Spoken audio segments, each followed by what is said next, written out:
Hello, Gallant Skink here. Welcome to episode 2 of my Jurassic World Evolution 3 series. So in the last video, we started off building a basic park. We got these Dimetrodons right here. And then a good mix of some herbivores. Let's see, we got...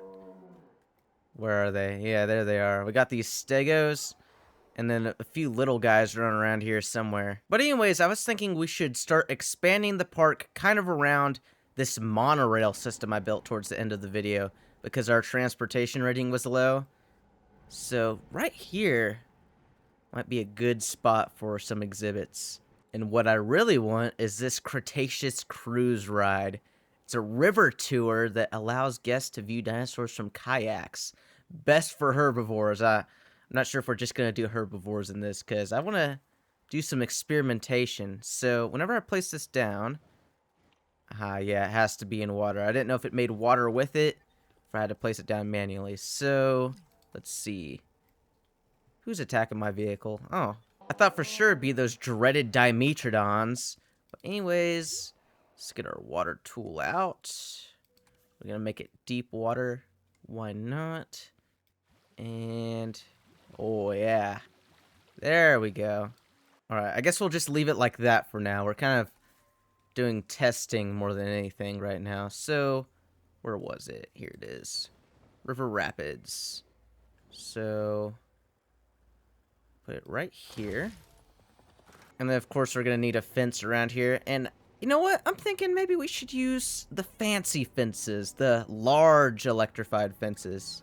Oh, look, it even has a snap point for a fence. So, we do something like that. That. And oh my, I'm clearing away this forest just to build onto it. This land is messed up. I guess we can kind of raise it up right here. Yeah, that looks more normal. Now, we're just going to do a little isolated experiment here. We're just going to try not to hit that monorail first. And shrink out one of these Dimetrodons. Bingo. And then we'll just transport him right over here. Now let's see what this Dimetrodon does when we put him in this environment. Right now it's saying it has comfort issues just because it doesn't have the sand and stuff it likes. But I'm more interested in how it's going to react to the guests being here. Well, it's beginning to appear that the carnivores can exist alongside the customers just fine. Because he hasn't gone after any of our boats. Well, I will say that this test did not go as expected. I was kind of hoping he would attack the guests, because that would be fun to watch. Oh! Wait a second. Nope, he's just going away again. Alright, well, I sent the ranger team to knock him out. That way we can get it back to its natural habitat. Well, I guess I probably shouldn't say natural. It's just a little fenced-in desert hellscape. But whatever, it seems to be kind of happy there. Now, I just unlocked a fossil for a new dinosaur, which I think might be an interesting addition to the river cruise. So let's begin hatching one of these, why don't we? Alright, we got our Spinosaurus here. We have positive traits, strong, and negative traits, intolerant and aggressive. That sounds like a great mix. Oh, wow. The park appeal just went up a ton. Well, that complete our challenge. Seems like this might have been the right thing to do. Hey! What'd you do that for? Oh, he wants wetland. Well, that's easy. Why don't you just ask? Okay, now that we've made this place nasty, maybe he'll be comfortable. And then we'll add... Where is it? Why are you... Uh-oh. What's your problem?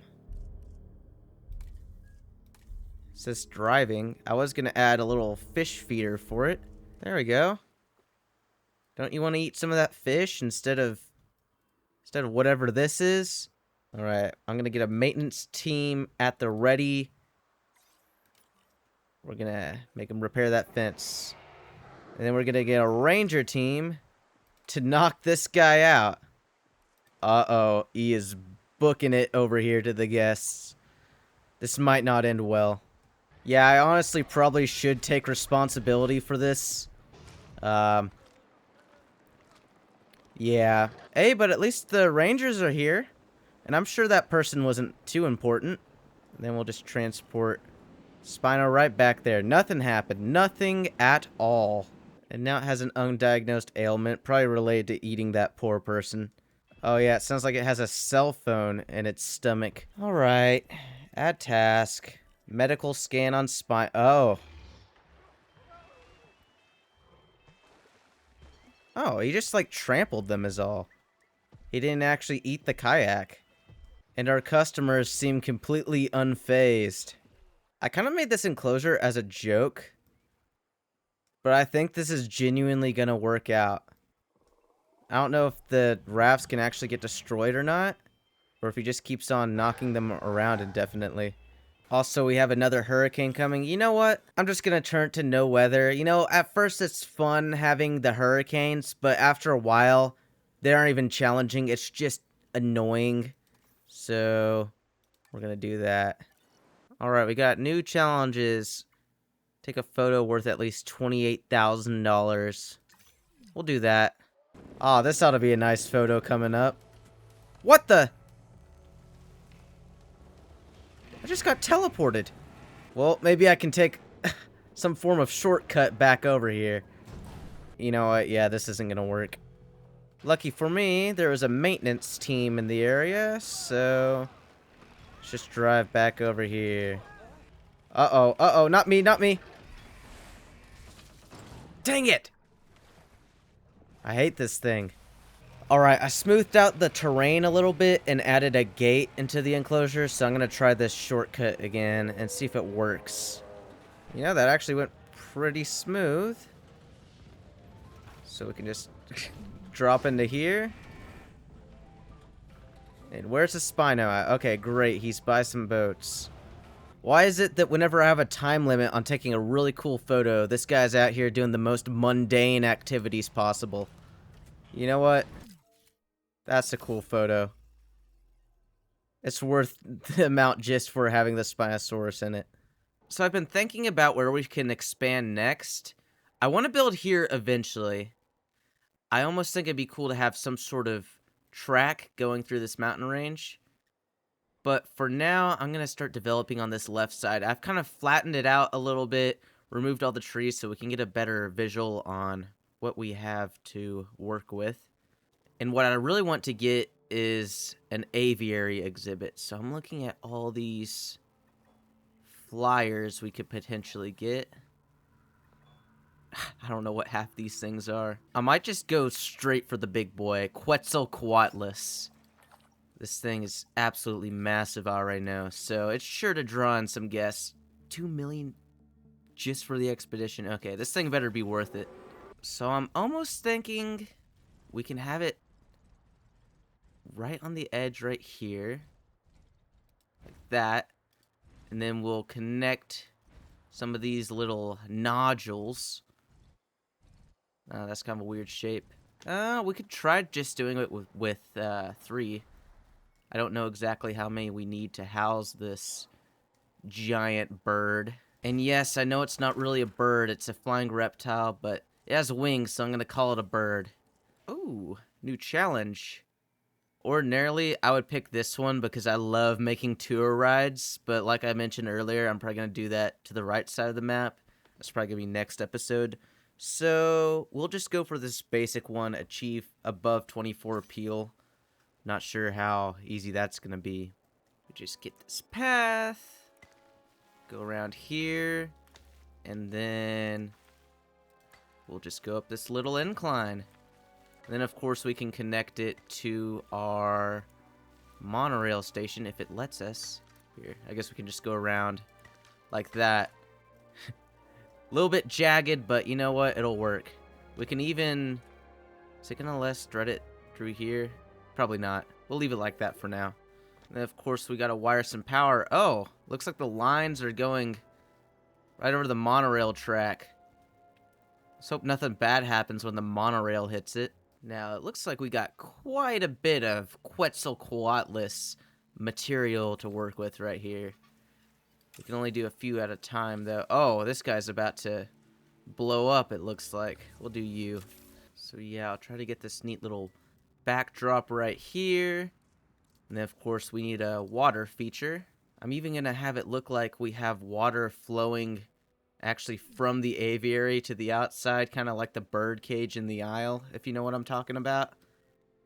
This is looking very nice. And maybe we can get some nice decorative foliage. I think the focal point is this kind of water feature right here. Got some dead trees. Rest of it is, you know, pretty generic. But I think it'll work for now. I didn't even realize there's actually variations of the dome. So we used the Jurassic World one. I kind of prefer the Jurassic Park one, though, to be honest. Just has that wire mesh around it. So if we make another one, we're definitely going to use that type. So we got the Quetzalcoatlus unlocked. We actually have the male and female variants because we were able to get 75% of the genome. And I was looking, it can actually cohabitate with a good amount of other flyers, which surprised me. Because I know there's a few, like the Tapehara and the Tropignathus. I'm pretty sure these two hate each other. So it's good to know that we can use this aviary for multiple dinosaurs. Alright, we got one egg, and it's intolerant, so that means it isn't going to want to cohabitate very well with other species. I probably should have modified the genome. In fact, I'm going to go ahead and do that before I make any more of these. But yeah, I spent a good amount of money synthesizing this thing. So I'm going to go ahead and hatch it. But if it does start to mess with the other flyers that we introduced, then we'll have to ship it off somewhere else. Alrighty. Time to release the big boy.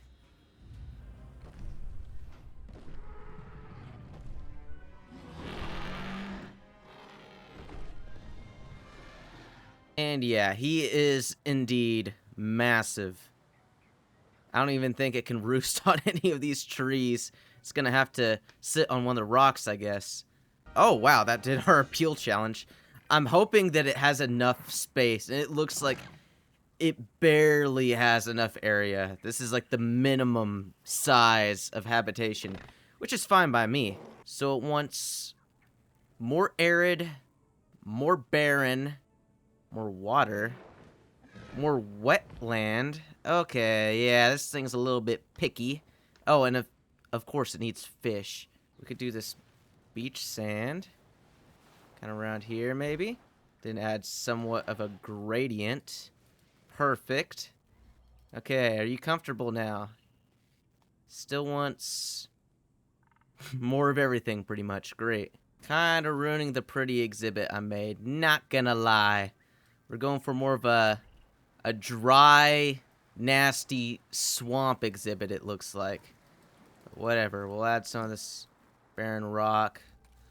A little more of this sand over here. Okay, it's finally satisfied. It just needs a partner. Perfect.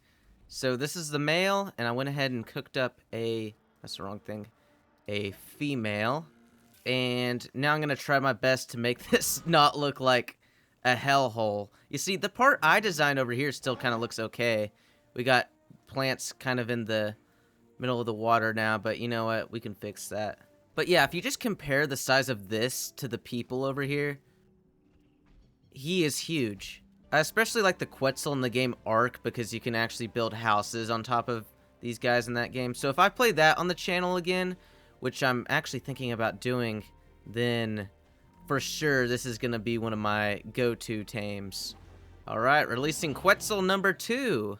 I also noticed that we had this Anki just rotting in the hatchery. Kind of forgot about it, so we're going to go ahead and cook it up, release it, and hopefully all is good. Now, I was thinking about maybe getting a lagoon, and curiosity has got the best of me. Imagine we get a lagoon at the top of this mountain right here, and then we can branch it out. This is going to look so scuffed. Oh, no. Now, let's see. How hard is it going to be to get a ramp down here? Oh, that's going to have to be long. Oh, dear. Okay. Let's not do that. Let's kind of do what we did over here and make like a winding path. Because I really don't want to use all this real estate just for a ramp. All right. So don't ask me how this works, but this is our path.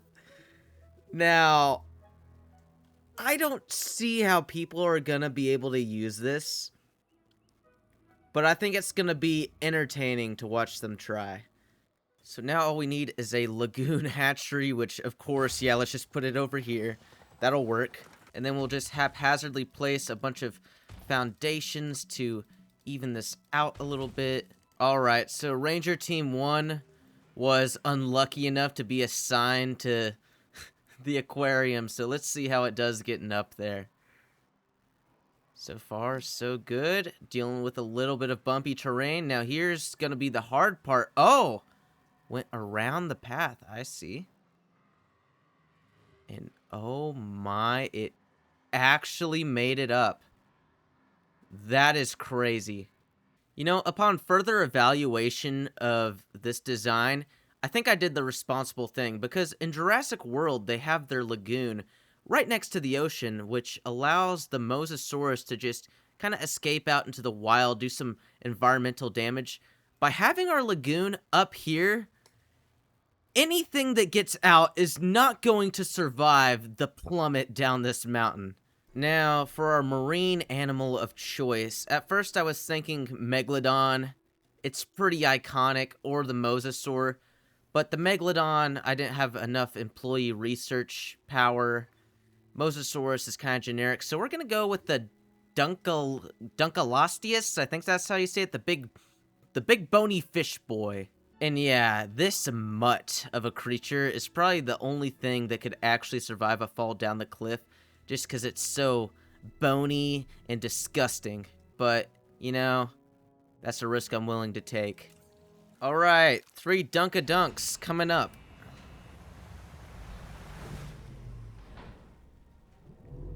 And by golly, oh yes, this menacing music sure does fit these things. Oh, what just happened? Camera went way over here. Yeah, how are you guys liking it, huh? Okay, they need fish and a little bit more area. So, let's see how this will work out. I don't know if I'm actually going to be able to expand this thing anymore. Also, if these things are unhappy, I wonder what happens, because in the aviary, I know they can break out of here. On land, they can break out of the cage. If they break out of their lagoon, they're screwed. They're just going to go over the mountaintop. So, I'm not sure there's anything they can really do to rebel against me. Also, I've been waiting anxiously for people to try to walk up this insurmountable cliff. I'm not sure if they will or not. I mean, considering this is a video game, they might just... I don't know what they're gonna do, really. But so far, they're just kind of avoiding that area. So they might just end up not going up there at all, which is unfortunate. Yeah, it's looking like nobody's gonna try to climb this cliff. And I really enjoy how this park is a variation of, like, actual, you know, nice park. And then you have a couple things like the Spinosaurus exhibit and these cliff bases. It really adds character. Now, let's go ahead and release this thing. Also, I just looked at our money. It is through the roof. 65 million? Where did that come from? There is no telling. Maybe the next park I make should be more challenging, because this is a lot of money. And I know I have weather turned off right now, but I really can't be bothered to deal with that. It's not really a good challenge. It's just kind of annoying, in my opinion. Anyways, that's going to be it for today's episode of Jurassic World Evolution 3. Go ahead and let me know in the comments what you'd like to see me build next, because we've still got a lot of this park to develop. Oh, this is going to be interesting. Anki versus Stego. Let's see who wins. Probably Anki, right? Oh! He is bloody. Do these guys not get along well? That might have been why I didn't release this thing, and I could have just forgot that it's going to have cohabitation issues. But, you know, we'll deal with that next time. I'm sure this Stego will be fine. Anyways, make sure to like the video if you liked it, and also consider subscribing, and I'll see you in the next one.